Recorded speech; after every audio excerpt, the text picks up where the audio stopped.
मला एज बनवायचं आहे. तर बघू शकता पूर्ण तयारी मी करून घेतलेली आहे. म्हणजे एज बनवायला आपल्याला जास्त वेळ लागत नाही, पण याची जी तयारी असते ना याच्या मागलची त्याला भरपूर वेळ लागतो. म्हणजे खोबरं बारीक तुकड्यामध्ये कट करून घ्यायचं असतं. नंतर खारीक ना सगळ्यात जड जातात त्यामध्ये, म्हणजे वाटण्यासाठी पण जड जातात. त्यामुळे त्याच्या बिया देठ वेगळे केले, छोटे छोटे तुकडे करून घेतलेले आहेत. म्हणजे भरपूर वेळ गेला माझा आज दिवसभराचा जे आहे ना यामध्येच गेलेला आहे वेळ. तर असं इकडे शेरूलाही मी चपाती दूध ठेवलेलं आहे. म्हणजे दुपारचं जेवण शेरूचं झालेलं आहे, तर इव्हनिंगच्या वेळेचं मी ठेवलेलं आहे. दिनेश आलेला होता टुबं घेण्यासाठी, म्हणजे टुबं लागणार होते गॅरेजमध्ये, बाईक घेऊन आलेला आहे. टुबं घेऊन गेला, देऊन आला. मग आल्यानंतर जे आहे ना थोडा वेळ वरती गेलेलो होतो आम्ही, म्हणजे गरमी खूप होत आहे किचनमध्ये. तर जी आपली येजची तयारी होती ती मी करून घेतलेली आहे दिवसभरात, आणि विचार केला की तासभर वरती जाऊन मग आल्यानंतर येज वगैरे जे आहे आपण बनवून घेऊया. म्हणून मी इव्हनिंगची पूर्ण कामं आवरूनच गेलेली होते, कारण आल्यानंतर पटकन मला येज बनवता यावं. जितकी भांडे झाले होते सगळे घासून पूर्ण घरात झाडू मारून गेलेले होते. वरून आल्यानंतर अगोदर मी फ्रेश झाले, देवाला दिवा लावला, आणि आता हेच बनवत आहोत. तर हेच बनवण्यासाठी जे आहे ना सामग्री मी अगोदरच तयार करून घेतलेली आहे. काय काय घेतलं, अर्धा किलोचं प्रमाण आहे, अर्धा किलो खोबरं आहे, अर्धा किलो खारीक आहे, 2 छटाक डिंक आहे, आणि पाव किलो बदाम आणलेले आहेत. आणखीन आवडीप्रमाणे आपण यामध्ये काजू पण टाकू शकता, पण काजू वगैरे मी नाही टाकलेले. खसखस टाकू शकता, खसखस दिनेश आणायला विसरला, म्हणून जितकं आहे तितकं मी टाकत आहे. तर डिंक जे आहे ना तुपामध्ये आपल्याला तळून घ्यायचे आहे व्यवस्थित, म्हणजे तेलात टाकल्यानंतर व्यवस्थित ती फुलली जाते. तेलाऐवजी आपण तूप घेतलं तर आणखीनच छान आहे. तर तुपातच मी डिंक तळून घेत आहे, आणि नंतर खारीक पण यामध्येच मी परतून घेणार आहे. म्हणजे खारीक जे आहे ना चिकटपणा जास्त असतो, वाटण्यासाठी जड जातात, म्हणून थोडंसं फ्राय करून घ्यायचं आपल्याला, तुपामध्ये परतून घ्यायचं आहे. म्हणजे छान कडकपणा येईल आणि लवकर ते वाटण होईल. आणि तोपर्यंत दिनेश इकडं खोबरं जे आहे ना ते बारीक वाटून घेत आहे मिक्सरला. छोटं मिक्सरचं भांडं मी घेतलेलं आहे, कारण मोठं माझं व्यवस्थित चालत नाही, त्यामुळे छोटंच घेतलं आहे, त्यामध्ये व्यवस्थित वाटलं जातं. तर इकडे बघू शकता डिंक छान फुललेली आहे. थोडेसे मोठे मोठे खडे होते, त्यामध्ये भरपूर वेळ लागला मला कमी गॅसवरती सतत आलट पलट करता आपल्याला हे छान तळून घ्यायचं आहे. आणि थोडेसे मोठे मोठे खडे असल्यामुळे काय झालं ना आतमधून हे थोडंफार कच्चच राहिलेलं होतं, तरी नंतर मी काढलेलं होतं. तर असो इकडे मी डिंक तळून घेतलेले आहे, आणि त्याच कढईमध्ये मी आणखीन 2 चमचे तूप टाकलेलं आहे. आणि यामध्ये ही जी खारीक मी तुकडे बनवून ठेवले ते मधले अर्धे घेतलेले आहेत, आणि छान आपल्याला कमी गॅसवरती परतून घ्यायचं आहे तुपामध्ये. खूप छान टेस्ट तर येतोच, पण खारीक जे आहे ना दळण्यासाठी जड जातात. अशा प्रकारे तुपामध्ये आपण परतून घेतलं तर कडकपणा छान येतो, यामध्ये एक क्रंचपणा येतो, आणि खाण्यासाठी तर चविष्ट लागणारच आहेत.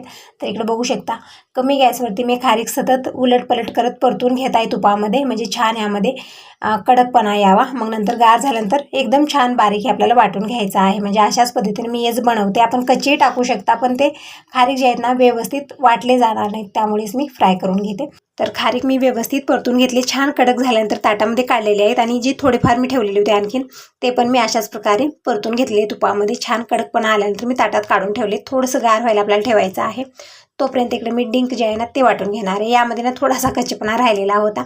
जसं मी मिक्सरमध्ये फिरवलं तर जितकं तळलेलं आहे तितकं जे आहे ना छान खुसखुशीत झालं, ते एकदम बारीक पीठ झालेलं आहे. जे कच्चेपणा होता ना तसेच खडे राहिलेले होते, तर सगळे मी वेचून वेगळे केले, कारण खाते वेळेस आपल्या तोंडात तसंच येतात, तर ते वेगळे केलेले आहेत. आणि बाकीचे जे डिंक आहे ते पण मी सगळी दळून घेऊन यामध्ये मिक्स करायचे आपल्याला. आणि जे थोडेफार खडे आलेत ना परत आपण तुपामध्ये तळून टाकू शकता यामध्ये, पण मी तळलेलं वगैरे नाही, सगळं मी उतरून ठेवलं, कारण आता नंतर आणखीन एक हेच बनवते वेळेस आपल्याला ते घेता येईल म्हणून मी कवरमध्ये बांधून ठेवलेलं होतं, कारण लेट खूप झालं होतं, मला आणखीन स्वयंपाकही करायचं होतं. काय होतं ना वरती एक वेळा गेलं की खाली यायचं मन होत नाही, मग मला प्रत्येक कामाला लेट होतो नंतर. असा प्रकारे म्हणजे थोडंसं आळसपणा केलं ना असा प्रकार होतो आपल्याला, नंतर आपली कुठली कामं व्यवस्थित होत नाही आहेत, असंच होतं, म्हणजे वेळेची कमी जाणवते. तर असं इकडं डिंक, खारीक आणि खोबरं हे 3 जिन्नस मी वाटून बारीक करून घेतलेले आहेत. आता बदाम वाटायला आपल्याला जास्त वेळ लागत नाही, अगदी मिनिटभरामध्येच होऊन जातं ते. तर इकडे मी बदामाचंही पावडर करून घेतलेलं आहे. आणि थोडीशी साखर आपण आवडीप्रमाणे टाकू शकता, नाही टाकली तरी पण चालते, पण मी इथं थोडीशी वाटीभर साखर मी बारीक करून टाकलेली आहे. आणि तुम्ही म्हणत होता ताई हेच बनवण्याची रेसिपी कधी शेअर करणार, तर हो आज मी रेसिपी शेअर केलेली आहे ताईंनो. म्हणजे हेच जे अगोदर बनवलेलं आहे ते संपलेलं आहे, आणि संपल्यानंतर मी अगोदर हेच बनवते, कारण सकाळी सकाळी आम्हाला खायला लागतं आणि सवय पण झालेली आहे. म्हणजे चहा किंवा आणखीन दुसरं काही आपल्याला खातो सकाळी सकाळी, त्यापेक्षा हेच खूप छान आहे, म्हणजे चहापेक्षा तर छानच आहे. तर चहा पिण्याऐवजी आपण हेच बनवून ठेवा आणि खाऊ शकता.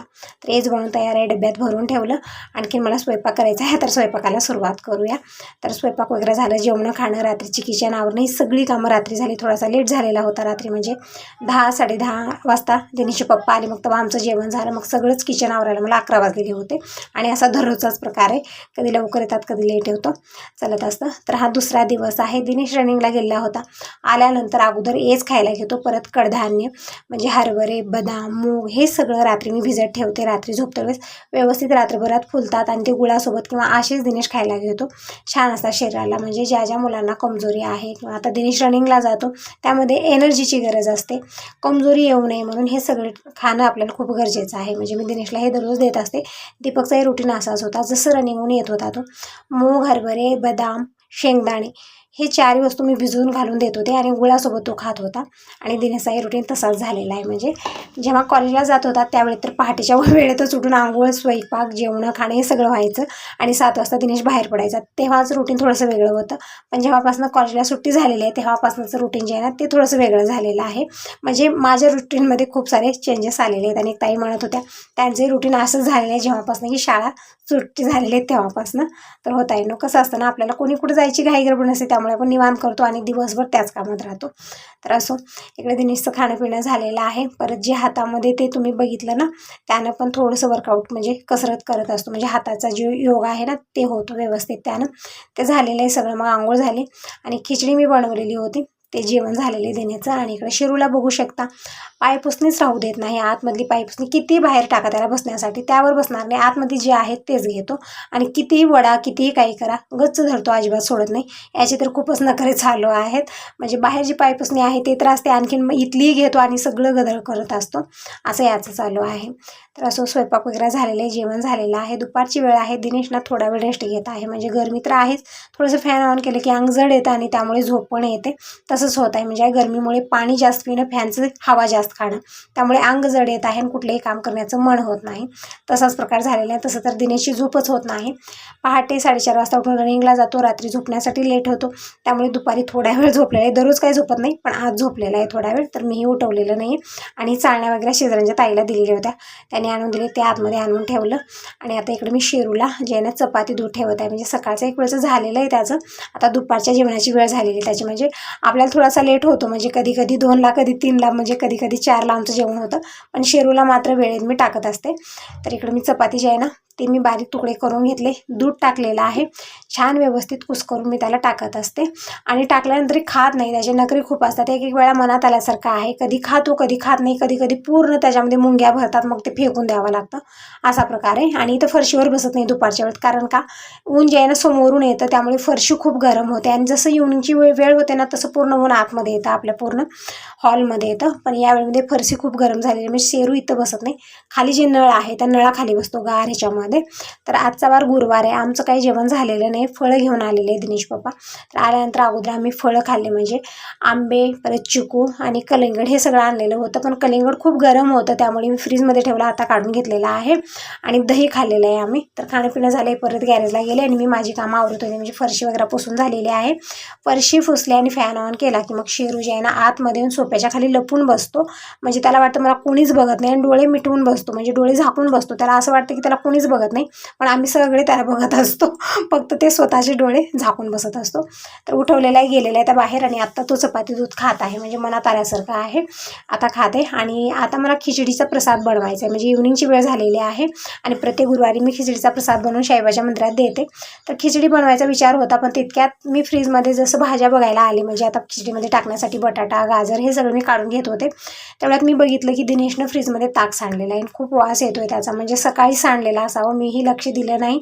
खालच्या साईडला जे आपण कप्पा ठेवलेला ना तिथं सांडलेलं आहे, त्याच्या मागं त्याच्यामध्ये सगळं सांडलेलं आहे. एकदम पांढरशुभ्र ते दिसत होतं. मला वाटलं अगोदर काय झालं, काय बुरा आलं, म्हणजे एकदम पांढरशुभ्र ते दिसत होतं, पण ते ताक सांडलेलं आहे. तर सांगितलाही नाही तो, ते सांडला नंतर बंद केला सगळं आणि जाऊन झोपलेला आहे ना, आता उठून गॅरेजला गेलेला आहे. तर मी तेच म्हटलं दिनेशला की बाबा ताक सांडलं सांगायचं ना, म्हणजे आता मला घाई गडबड झाली ना, म्हणजे दिवसभरात मी हीच कामं आवरली असते, पण आता प्रसाद बनवायचा आहे, थोडीशी घाई गडबड मला होणार आहे. तर असं आता ह्या तरी काय निमित्ताने होईना फ्रीज जे आहे ना ते क्लीन होत आहे. म्हणजे होतच असं वरच्यावर मी करत असते, पण खूप दिवस झाले विचार करतो की फ्रीज मला क्लीन करायचं आहे पण होत नव्हतं. पण आज ताक सांडलेलं आहे त्यामुळे पूर्ण फ्रीजमधलं जे आहे ना सगळंच काढलेलं आहे मी. आणि जे वरचं आईसचं आहे ना ते नाही काढलं, तिथं व्यवस्थित आहे आणि तिथं बॉटल्या ठेवलेल्या आहेत खूप साऱ्या, आईस पण जमलेले आहे, तर म्हटलं ते राहू दिलेलं आहे. आणि बाकीचं जे आहे भाज्या वगैरे जे मी ठेवलेलं होतं पूर्णपणे मी रिकामं केलेलं आहे फ्रीज. आणि इथं जे आहे ना लिक्विडचं पाणी मी घेतलेलं आहे आणि त्यानं पूर्णपणे फ्रीज मी पुसून घेत आहे कॉटनच्या कपड्यानं. म्हणजे आपल्याला काही असं स्क्रॅच पडायचं घ्यायचं नाही. कॉटनच्या कपड्यानं पुसलं तरी पण व्यवस्थित फ्रीज आहे ना क्लीन होतं. आणि केमिकलचं पाणी नसलं, म्हणजे आता कुठलं केमिकल नसलं तुमच्याकडे काही लिक्विड वगैरे, तर आपण लिंबू खाण्याचा सोडा मिक्स करून पूर्ण फ्रीजमध्ये लावून ठेवायचं थोडा वेळ. आणि थोड्या वेळानं पूर्ण कॉटनच्या कपड्यानं घासून घ्यायचं. घासून छान पुसून घ्यायचं. एकदम व्हाईट अँड व्हाईट फ्रीज होतं. कुठंही त्यावरती डाग म्हणजे पिवळे डाग वगैरे काही पडले असले ते पण निघून जातात. तर बघू शकता फ्रीज क्लीनच आहे, कुठं कसले डाग नाही आहेत, फक्त ताक सांडलेलं आहे म्हणून पूर्णपणे काढलेलं आहे. आणि वरच्यावर 8 दिवसात 15 दिवसात एक वेळा फ्रीजची क्लिनिंग होते. म्हणजे वरच्यावर का होईना मी साफसफाई करत असते. तर इकडे बघू शकता पूर्ण फ्रीज आहे ना मी व्यवस्थित पुसून घेतलेला आहे. आणि जे बॉक्स असतो ना फ्रीजमधला तो काढून घेतलेला आहे. ते मला स्वच्छ करून घ्यायचं आहे, म्हणजे घासून घ्यायचं आहे. त्यामध्येच ताक सांडलेलं आहे. परत फ्रीजमध्ये जे कवर मी टाकलेले आहेत ते पण मला सगळे घासून व्यवस्थित पुसून थोडंसं उन्हामध्ये ठेवणार आहे, म्हणजे हाडकले जातील. बघू शकता फ्रीज चकाचक झालेला आहे. आता हे सगळे जे आहेत ना कवर आहेत, परत हे बॉक्स, हे पण मी व्यवस्थित ह्या केमिकलच्या पाण्यानं अगोदर कॉटनच्या कपड्यानं मी व्यवस्थित घासून घेतलेले आहे. म्हणजे कुठली घासणे वगैरे मी यूज केलेली नाही, कारण स्क्रॅच पडतात त्याला, म्हणून मी ते काहीच घेतलेलं नाही. फक्त कॉटनच्या कपड्यानं मी लिक्विडचं पाणी पूर्णपणे छान मी घासून घेतलेलं आहे. छान घासून पुसून घेतलेलं आहे. आणि पाण्याने एक वेळा मी स्वच्छ धुवून घेतलेलं आहे. तर बघू शकता व्यवस्थित छान असं निघालेलं आहे. म्हणजे जे डाग वगैरे पडलेले होते ते पण पूर्णपणे गेलेले आहेत. आणि हे जे शीट आहेत ते पण आपल्याला व्यवस्थित त्या केमिकलच्या पाण्याचं मी पुसून घेणार आहे. म्हणजे जी ही वास वगैरे येत आहे ताक पडल्याला, त्याचं पण वास जे आहे स्मेल पूर्णपणे निघून जाते आणि छान चकाचक होतात. हे आणखीन मला प्रसाद बनवायला भरपूर वेळ होणार आहे, कारण मी हे एक्स्ट्राची कामं काढली. म्हणजे अगोदर काही माहिती नव्हतं, मी लक्षच दिलं नाही, नंतर बघितलं मी आणि अचानकच सगळं काढलेलं आहे. आणि थोडीफार भांडे पण झालेले आहेत. आता असो भांडे वगैरे मी काही घासणार नाही या वेळेमध्ये, कारण 7 वाजेपर्यंत मला प्रसाद बनवून तयार करून डब्यात भरून ठेवायचा असतो. आणि अद्रक खूप सारं घेऊन आलेत, म्हणजे 1 किलो घेऊन आलेले आहेत. तर हे थोडंसं कवळही वाटत आहे मला, म्हणजे ठेवल्या खराब होत आहे. तर मी एक विचार केला की स्वच्छ धुवायचं, याला 2 ते पाणी धुवून घेणार आहे. म्हणजे आणल्यानं तुम्ही धुवलेलं नाही आहे आणि थोडंफार यामधलं खराब वाटत होतं मला. तर 2 ते पाणी मी स्वच्छ धुवलेलं आहे. किती वेळाही धुवलं तितकं गदळ पाणी निघत होतं, म्हणजे चिखल निघत होता, खूप चिखल होतं याला. तर 2 ते पाणी मी स्वच्छ धुवलेलं आहे.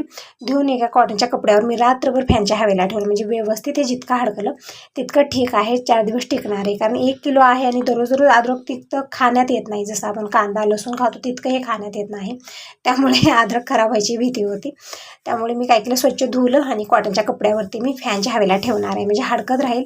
परत जी ही भाज्या आहेत न धुता, म्हणजे गाजर वगैरे आणलेले होते ते पण मला धुवून ठेवायचे आहेत. म्हणजे पाणी निचरा होत राहील, हडकत राहील, तोपर्यंत मी जे आहे ना फ्रीजमध्ये सगळं व्यवस्थित लावून घेते. आणि नंतर मग प्रसादाची मी तयारी करणार आहे. त्यामध्ये मला भरपूर वेळ जातो. तर खालच्या साईडला मी जे आहे ना पायपुसणी ठेवलेली आहे, त्यावरती एक कॉटनचा कपडा अंतरला आणि त्यावरती मी आलं टाकलेलं आहे, म्हणजे आणि फॅन ऑन केलेला आहे. म्हणजे जी पायपुसणी मी खाली टाकली आहे ती पाणी ॲब्झॉर्ब करून घेईल, कारण असंच आपण टाईल्सवरती टाकलं तर पाणी ॲब्झॉर्ब होत नाही लवकर. त्यामुळे मी अशा प्रकारे घातलेलं आहे. हॉलमध्ये फॅन ऑन आहे. इकडे गाजर पण जे आहेत ना ते पण स्वच्छ धुवून घेतलेले आहेत. आणि हे पण मी इथंच ठेवणार आहे, म्हणजे पाणी हडकलं जाईल. नंतर मी सगळे कवरमध्ये भरून ठेवणार आहे. परत शिमला मिरची हे ते खूप सारं आहे, टोमॅटो आहेत, बटाटे आहेत, सगळे मी कवरमध्येच टाकणार आहे. म्हणजे अगोदर मी काय केलं, असंच जसं आणलं तसंच ठेवलेलं होतं. माझ्याकडे ना चेनची जे आहेत ना कवर आहेत व्यवस्थित आहेत, त्यामध्ये भरून ठेवते. म्हणजे स्पेशल मी फ्रीजमध्ये ठेवण्यासाठीच ते ऑर्डर केलेले होते. तर हे जे आहेत ना म्हणजे कवर, हे सगळे मी स्वच्छ धुवून बाहेर उन्हाला ठेवले होते. पाणी छान हडकलेलं आहे. परत हे जे बॉक्स आहे ते पण मी छान क्लीन करून उन्हाला ठेवलेलं होतं. पूर्ण पाणी हडकलेलं आहे. दिनेश पण आलेलं आहे. तेच म्हणलं त्याला की सांगायचं तर ना, मी दुपारच्या वेळेत काढत होते, का नाही सांगितला. तर म्हणत होता मम्मी या निमित्तानं तू फ्रीजची क्लिनिंग केली, खूप दिवस झालं नाही केली, असं तसं म्हणत होता. तर असं हाताने सगळे हे जे कवर आहेत ना ते सगळे मी परत फ्रीजमध्ये घालत आहे. आणि हे जे बॉक्स आहेत ते पण मी खालच्या साईडला ठेवत आहे. आणि यामध्ये सगळ्या भाज्या ठेवते. बघू शकता किचनवरती किती कवर दिसत आहेत. सगळ्या कवरमध्ये मी टोमॅटो, बटाटा, शिमला मिरची, हिरवी मिरची जे हे आहेत भाज्या सगळ्या मी भरून ठेवलेल्या आहेत. म्हणजे जीपचे आहेत दिसतात त्यामध्ये कुठल्या कवरमध्ये कुठली भाजी आहे. परत हे आंबे वगैरे आणलेले होते ते पण मी वरच्या साईडला ठेवले. फ्रीजमध्ये ठेवलं तर खूप गार होतात ते, म्हणून मी वरच्या साईडलाच ठेवलेलं आहे. आणि कढीपत्ता मी खूप सारा इकडं निवडलेला होता, म्हणजे 8 दिवसाचा कढीपत्ता मी आणलेला आहे. हे पण पॅकबंद डब्यात ठेवलेलं आहे, म्हणजे 8 दिवस तेही बनवून राहतं. आणि थोड्याशा शेंगा होत्या शेवग्याच्या, ते पण ठेवलेत. म्हणजे सगळं त्या बॉक्समध्ये ठेवलेले आहे, जेही भाज्या होत्या. आणि जे आपले दह्याचे दुधाचे तांबे आहेत ते वरच्या साईडला मी ठेवत आहे. म्हणजे दिनेश आलेला आहे तर हेल्प करण्यासाठी. म्हणजे म्हणत होता मम्मी सांगितलं नाही तर काय झालं, मी तुझी हेल्प करतो ना, फ्रीज म्हणजे आता प्रसाद करायचा आहे तर दिनेशला म्हणून सगळ्या भाज्या वगैरे तूच निवडून दे म्हणजे प्रसादाला मला लेट होणार आहे, म्हणजे कसा वेळ जातो अजिबात कळत नाही ज्यावेळेत आपण कामात असतो. आणि इकडं कुकरचा जे दांडा आहे ना ते पूर्णपणे निघाला आज. म्हणजे दररोजचं कसं जेव्हाच्या तेव्हा मी टाईट करत होते, म्हणजे ते नट जे आहे ना लूज झाली तर फिट करत होते, पण आज पूर्णच ते हसते वेळेस निघून गेलेलं आहे. तर दिनेशला म्हणून ते कुकरचा दांडा पण नीट करून दे. आणि इकडे डब्यातली तूर डाळ संपलेली होती आणि थोडासा चुरा होता वेगळा ठेवलेला, त्याचं काम मुहूर्तच लागणार, तर चुरा तिथंच ठेवून ठेवून खराब होईल. मी डाळीमध्येच मिक्स केलेली परत ते, म्हणजे रोज आपल्याला करता येईल. तर आता मी खिचडीची तयारी करत आहे. तर असं ताईनं खिचडी कशी बनवली नेक्स्ट व्हिडिओमध्ये नक्की बघा. आता या व्हिडिओला इथं सेंड करते. बाय बाय, टेक केअर सर्वांना. श्री स्वामी समर्थ.